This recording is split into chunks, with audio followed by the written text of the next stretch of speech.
भारत में लोकपाल और लोकायुक्त अधिनियम 2013 के तहत सभी सरकारी अधिकारियों को अपनी संपत्तियों का खुलासा करना अनिवार्य है, लेकिन न्यायपालिका इससे अछूती रही है। आखिर क्यों? दिल्ली उच्च न्यायालय के न्यायाधीश यशवंत वर्मा के सरकारी आवास में अघोषित नकदी की खोज के खबर ने भारतीय न्यायपालिका में जवाबदेही, अकाउंटेबिलिटी और पारदर्शिता ट्रांसपेरेंसी की बहस को एक बार फिर से हवा दी है। इस घटना के बाद न्यायमूर्ति वर्मा का इलाहाबाद उच्च न्यायालय में स्थानांतरण कर दिया गया, जिससे यह सवाल उठता है कि क्या यह समाधान मात्र समस्या को स्थानांतरित करने की रणनीति है या वास्तविक सुधार की दिशा में उठाया गया कदम है।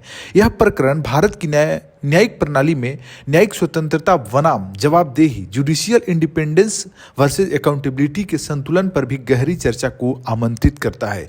तो सबसे पहले हम समझते हैं न्यायिक स्वतंत्रता बनाम जवाबदेही। विवाद का मूल प्रश्न यही है।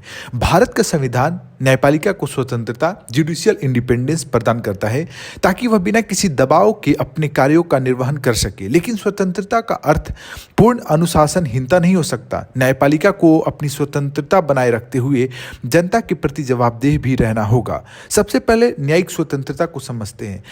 न्यायिक निर्णयों में सरकार और अन्य प्रभावों से मुक्त रहना न्यायिक स्वतंत्रता की संक्षिप्त परिभाषा है। वहीं जवाबदेही में जनता के प्रति पारदर्शिता और उत्तरदायी होना चाहिए। न्यायिक स्वतंत्रता का महत्व यह है कि यह निष्पक्ष निर्णय सुनिश्चित करता है।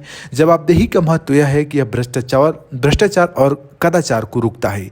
न्यायिक स्वतंत्रता में जोखिम यह है कि यह जवाबदेही की कमी से अनुचित शक्ति का संकेंद्रण कर देता है, जबकि जवाबदेही का जोखिम यह है कि अधिक नियंत्रण से न्यायिक स्वतंत्रता खतरे में पड़ सकती है। न्यायिक स्वतंत्रता की विशेषता यह है कि उदाहरण यह है कि न्यायाधीशों की नियुक्ति में सरकार का दखल नहीं होना, और जवाबदेही में यदि देखिए उदाहरण तो न्यायाधीशों की वित्तीय विवरण सार्वजनिक करना, यह जवाबदेही में होना चाहिए। तो मुख्य प्रश्न यह उठता है कि क्या न्यायपालिका को पूरी तरह स्वतंत्र रखा जाए या क्या उसे जनता और सरकार के प्रति जवाबदेह बनाया जाए? क्या ट्रांसफर ही न्यायिक कदाचार का एकमात्र समाधान हो सकता है? इसमें सबसे बड़ी जटिलता है न्यायाधीशों की नियुक्ति और पदोन्नति भी, जिसमें पारदर्शिता की कमी है।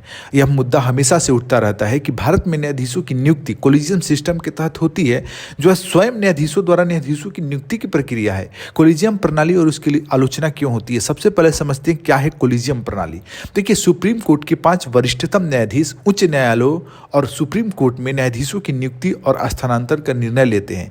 इसमें कार्यपालिका एग्जीक्यूटिव की भूमिका नगण्य होती है, यानी किसी भी व्यक्ति का भूमिका इसमें बिल्कुल भी नहीं होती है। सिर्फ वही 5 वरिष्ठतम न्यायाधीश फैसला लेते हैं। इसकी आलोचना आखिर क्यों होती है? क्योंकि इसमें पारदर्शिता की कमी है। कोई आधिकारिक मानदंड